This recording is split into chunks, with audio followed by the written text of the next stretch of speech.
Why are Black Americans despised so much in America? Part 2. This is the unspoken why.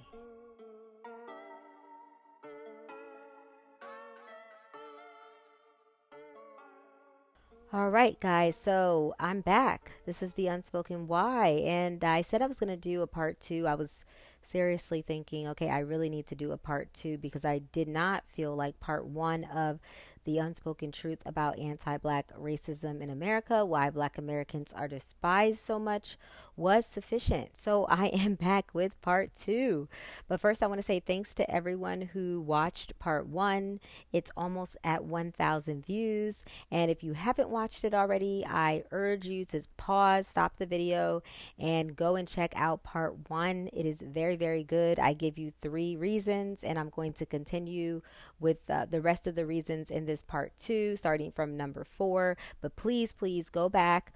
Pause the video now, go back and watch part 1 before you listen to this being part 2.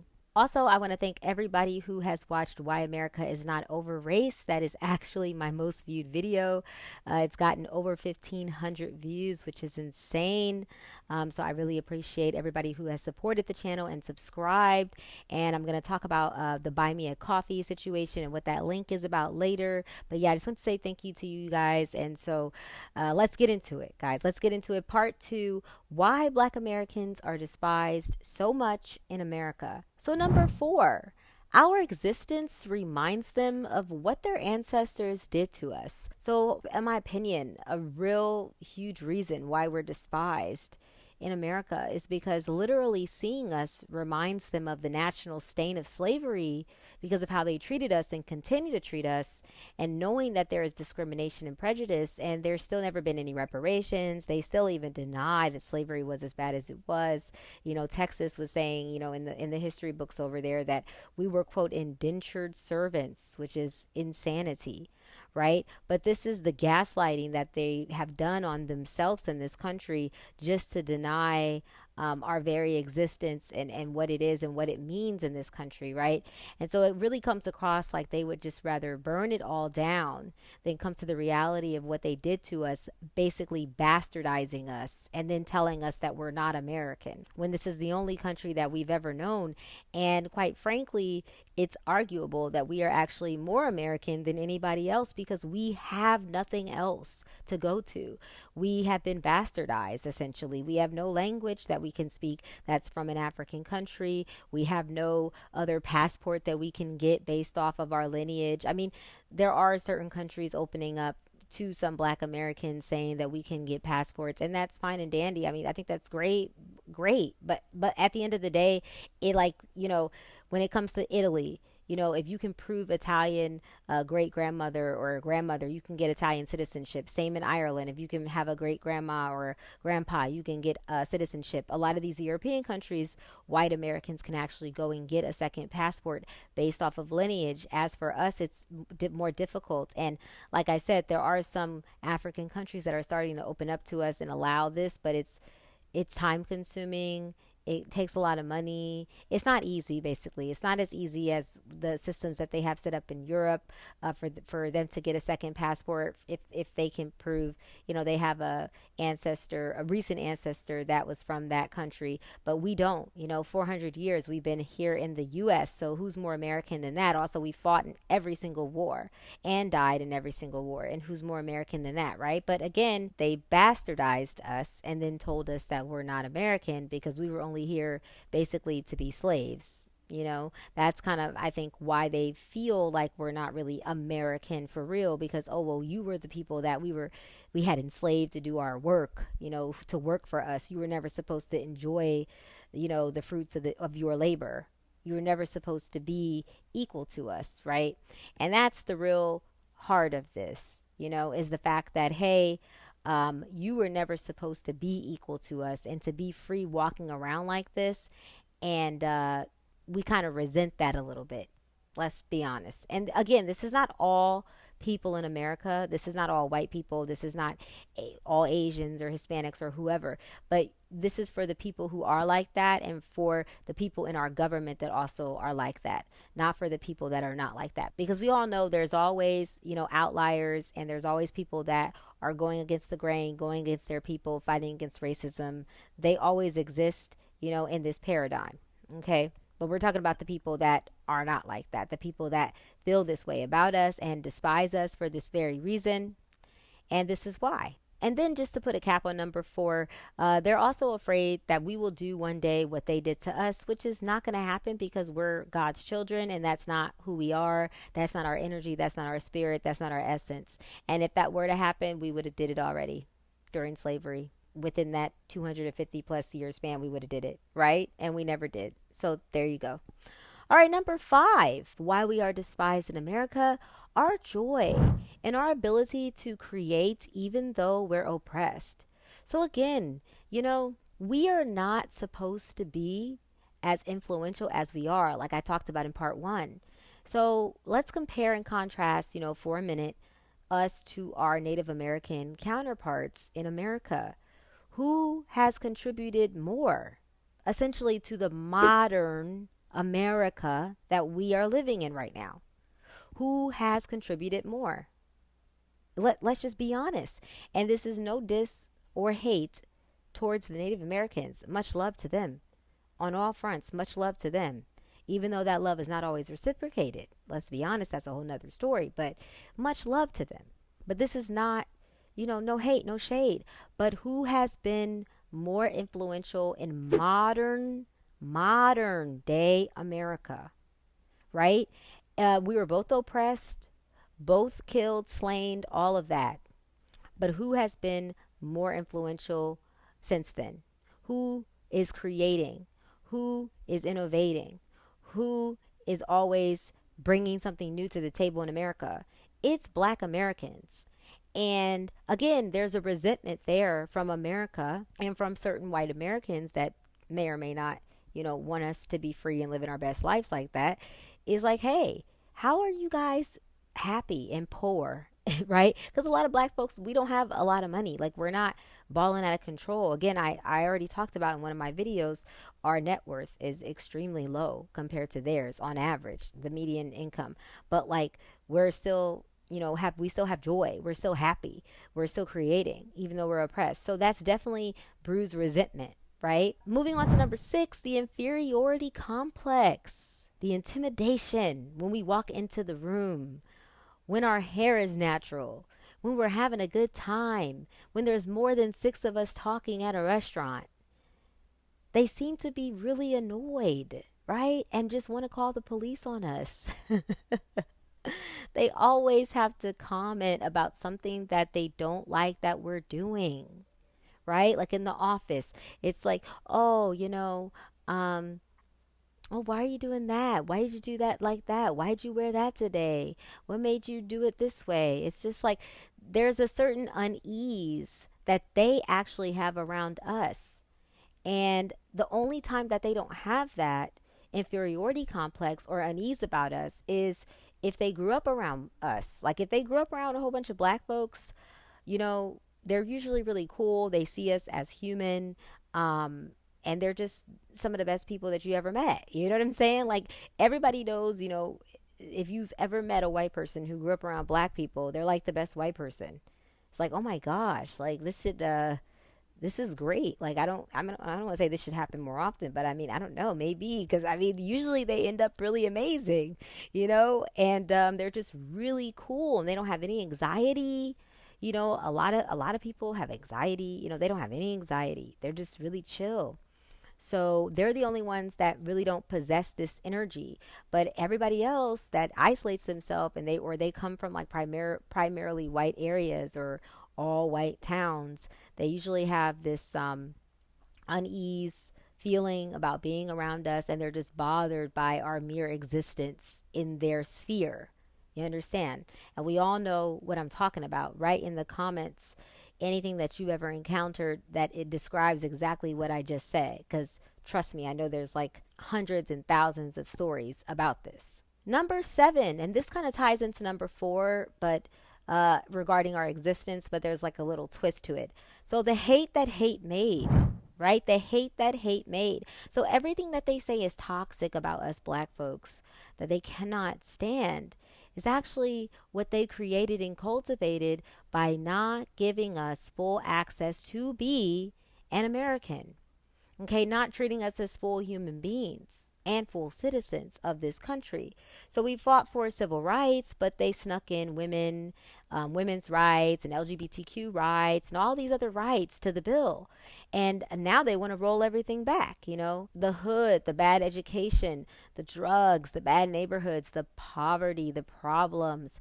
A lot of black folks, many of us do not speak quote unquote proper English, all of it, these problems and these things they hate about us and can't stand about us and despise about us. Well, guess what? They created it. The hate made. You understand? It was all created by systematic racism. You know what I'm saying? And I think everybody knows this, but they just gaslight themselves into believing that that's not what it is. All of these things that are toxic are from an environment of living in a country where you know that you are hated and despised, and intrinsically, they don't want you to succeed or make it. And if you do, they're always cynical about it or trying to take it away from you. So there are some black people that would just rather stay in the hood and rather, do drugs or deal drugs or, deal with their poverty than go out there and deal with racism head on because it's difficult, especially when you don't really understand how to be in these rooms with these folks. That's just the truth. So, again, they say that, we're toxic and all this stuff, and that's why they despise us because black people are ghetto and black people are this and that. But I mean, they created that though. The system created that. The system that we live in created us as that. Because remember, when we first came out with hip hop was righteous. Hip hop was pro black. Africa Bambaataa, Talib Kweli, Mos Def, Lauryn Hill. Hip hop was the truth, right? But what happened? The people at the top decided that we were too conscious, that we were too woke, in the real definition of woke, by the way, not the fake alt-right definition of woke. They started divesting in those kind of artists and they started finding our underbelly, ratchet part of society artists. Because let's be honest, every ethnic group, every group of people has a underbelly, ratchet society. Whites do, blacks do, Asians do, Hispanics do, Indians do. Everybody has this. So what they did was they said, hey, you know what? This conscious rap, it's waking people up too much. They love themselves too much. No more of that. Let's find the underbelly. And what did they do? They started funneling money into those artists and boosting them and having the radio stations paying them to play this ratchet music, which became our music now, right? But that's not how hip hop started out, okay? Because that's not who we are. But over time, they have actually cultivated a new version of black society through this ratchet music that it just wasn't the norm. You know what I'm saying? It was not the norm. And that's not really what hip hop was supposed to be. It was always an outlet of truth speaking, and empowerment. And now they're mumbling and they sound like toddlers. So, yeah, I mean, things have changed. But again, this is all by design. Things didn't change organically. They didn't change naturally. They changed because billions of dollars were put into producing artists that were going to change it because they said so. Number 8, why Black Americans are despised so much in America: our directness and our truthfulness. We are the people that are always going to tell it like it is and be direct and tell you the truth, whether you like it or not, even on the job, even on the street. You know what I'm saying? It doesn't matter, morning, noon, or night. We are going to keep it real. And oftentimes we air things out that they would rather have kept secret, which is why a lot of the times at the office or when we're in our workspaces, we're not on those group text message threads or those group WhatsApp messages. We're not on those, and we find out later. It's like, oh, how come I wasn't added to that? But really, they don't want you to find something out that they're doing, and you're going to end up telling on them because you're like, hey, you shouldn't really be doing that. That's not righteous. We really hold a moral code that almost nobody else holds the moral code on the level that we do in America. And everybody knows this. That's why, I think they've done studies about juries. People say, oh, when they look at the jury and they see a bunch of black people, they know they're going to get justice. Because usually black folks, we will see if you are really lying or not on the stand. We can feel that, we can see that with the witnesses. We very much know, all right, man, this man is BSing, or no, this woman's telling the truth, or no, this woman's lying. And, Jeffrey Dahmer is a good example of that because, the serial killer, Jeffrey Dahmer, who was really he killed a lot of men, black men, you know. I don't know if you guys saw that movie about him on Netflix. I actually did not watch it because I did not want those images to penetrate my brain, but I read about him extensively. And he was, you know, um, living the LGBTQ lifestyle and moved to the black part of Milwaukee just to do his killings, his deletions. You understand? Like literally, because he knew that racist Milwaukee, which is extremely racist, by the way. I think they might be the most segregated city in America, more segregated even than Chicago. Can you believe it? But Milwaukee, he actually moved to the black side, knew that the police were never going to believe these black people, and they didn't. But the black people in the building, everybody knew that something was not right with this man. They called the police on him several times. Everybody knew that something was not right with him. They didn't know to what extent, but they talked about his apartment smelling bad, noises, like his energy was off. And there was even a time when, I think the cops came to his apartment. There was like a 18-year-old Indonesian kid half naked outside, and the black people were telling the cop, listen, this dude, something's not right with him. And they checked out his apartment. I don't know, he just ended up getting away with so many murders because of his white privilege and because he was living in a black area on purpose, because he knew he could get away with all of this, because the cops, when they come, they'll always take his side, which they did for a very, very, very long time. So, but the point is that we knew that he was psycho. Like, we knew something wasn't right with him because that's really how we are. We always see it, and they never want to believe it, but we always see it. And we know we see it. That's like when they're on the news and they're like, oh my God, I never thought that Johnny would do such a thing. I never thought that he, and then there's always some black person that gets interviewed and it's like, yeah, I knew Johnny was crazy. I told Clarice that he was crazy. And one time I saw him do this, and it's always one of us saying this because we always know the people that are defiled or immoral or corrupt before everybody else knows. And then people usually don't believe us. But again, that's why they don't like to tell us stuff. That's why we're not always included in groups and things like that. So if you ever feel hurt about that, please don't, guys. This is just because we are the truth, the truth. And they know it. And we'll see it and we'll speak it and we'll say it and we'll show it. And they don't like that. They don't like that at all. Number 9, why black Americans are despised so much in America: religion. But this is a different take on this that a lot of you guys might think I'm going with a certain angle on this, but I'm going on a different angle with this, okay? So religion, the way that white Americans study their Bible, and the way that they interpret Christianity and Jesus Christ, I would say overwhelmingly, okay? Overwhelmingly, the way that white Americans study their Bible and interpret Jesus Christ is through a white supremacist lens, okay? In their world, in their churches, Jesus is white, even though it clearly says in the Bible multiple times Jesus is skin of burnished bronze and hair of lamb's wool, which undeniably describes a black man. Lamb's wool is black hair. It's modern day black American hair. Woolly hair. Okay? Burnished bronze is brown skin. But in their white supremacist version of Christianity, even though it says that multiple times, they believe that Jesus is white. They painted him as white.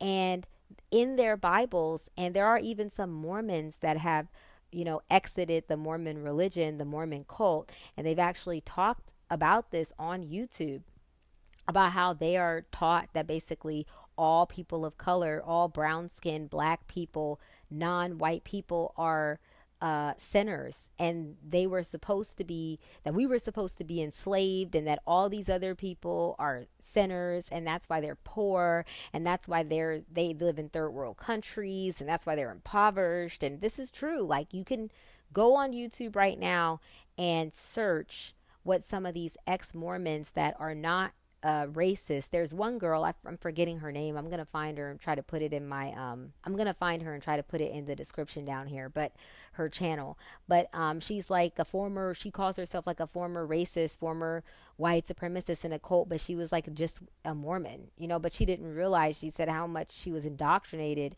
into white supremacy through the Mormon religion. And she talks about how, they're taught like, hey, these people were supposed to be enslaved because they sinned and they turned their back on God. So their version of white supremacist Christianity, alt-right, MAGA Christianity, Mormon Christianity, Catholicism Christianity, has propagated their hatred for us.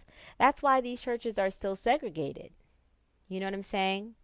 And that's why they never talk about the Ethiopian Bible, which is like one of the oldest Bibles in the world, if not the oldest Bible in the world. How Jesus spoke Amharic, that was actually his tongue. That was actually the language he spoke, Amharic, which is an Ethiopian language. They don't talk about this. Like, they have a very much generic, whitewashed version of Christianity, which propagates their hatred for us, believing that we're supposed to be the bottom, we're supposed to be enslaved, we're sinners, yada, yada, yada. All right, guys. So last but not least, finishing up this video once and for all, why Black Americans are despised so much in America, part 2. Number 10, spirituality. Okay.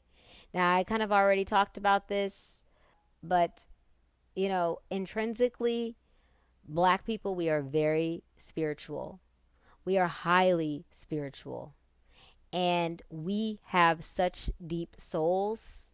We feel for people so much, which is part of the reason why we get into toxic or bad situations sometimes, because we just feel our heartstrings. We're always feeling for people, and we're always trying to do the right thing and love on people even when they don't love us. And it's just very hard for us to just really, really hate people, because, again, it's not who we are. But we have a strong sense of spirituality that nobody else possesses in this country on the level that we do. And that's just a fact.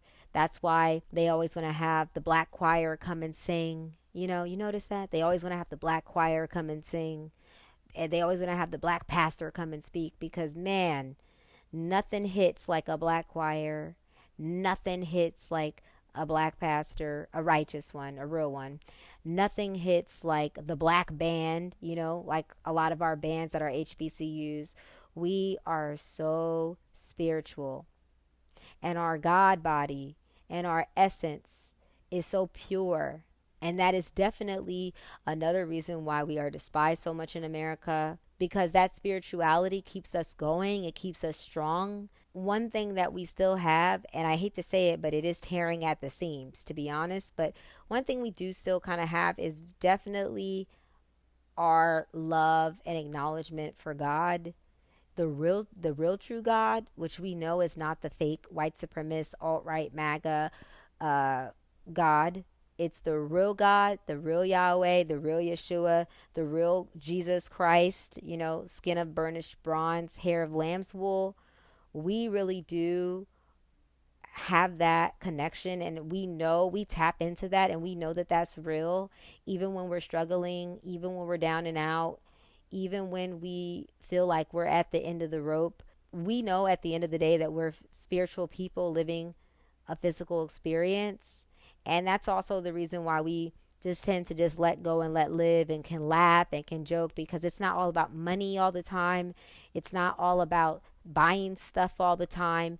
It's about us listening to our music, vibing with our friends, our family, feeling good, talking mess.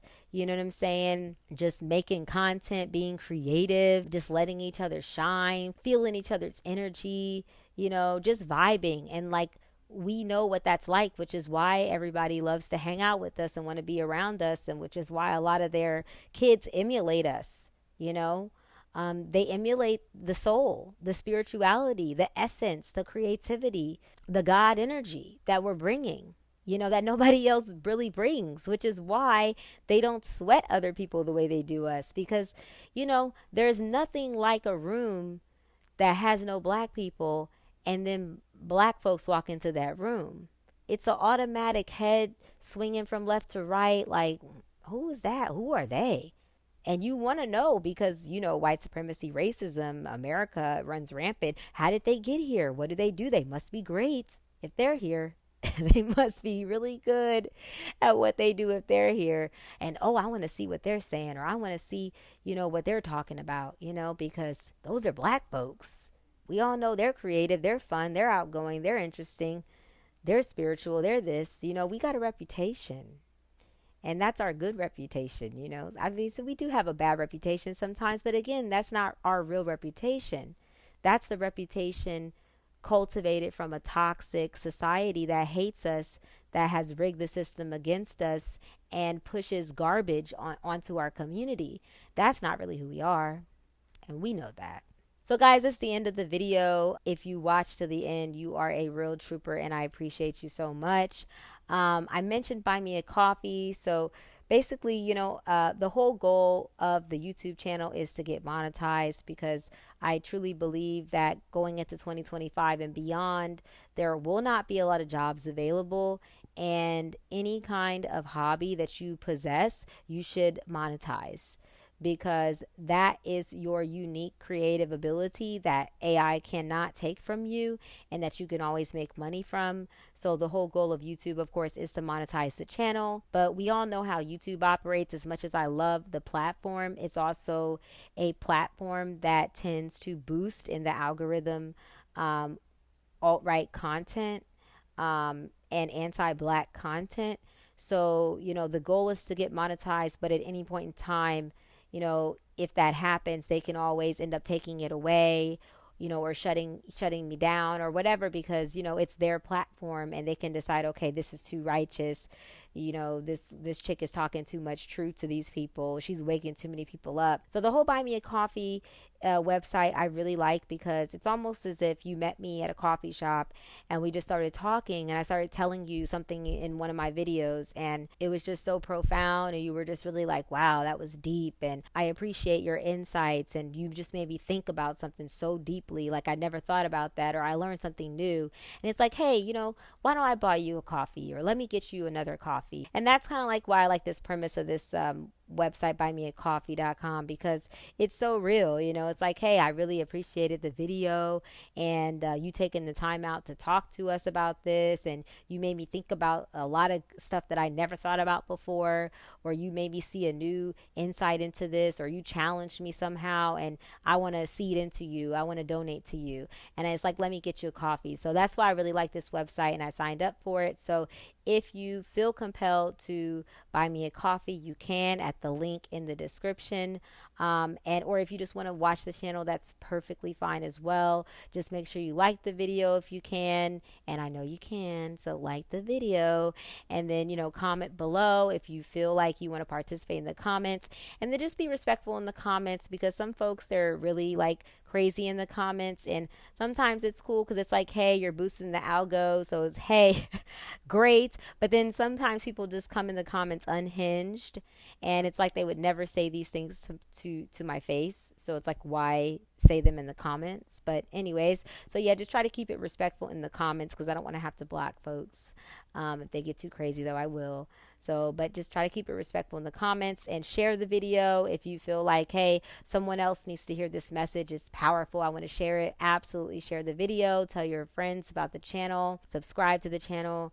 And again, guys, I appreciate you so much. Thank you. And remember to ask why.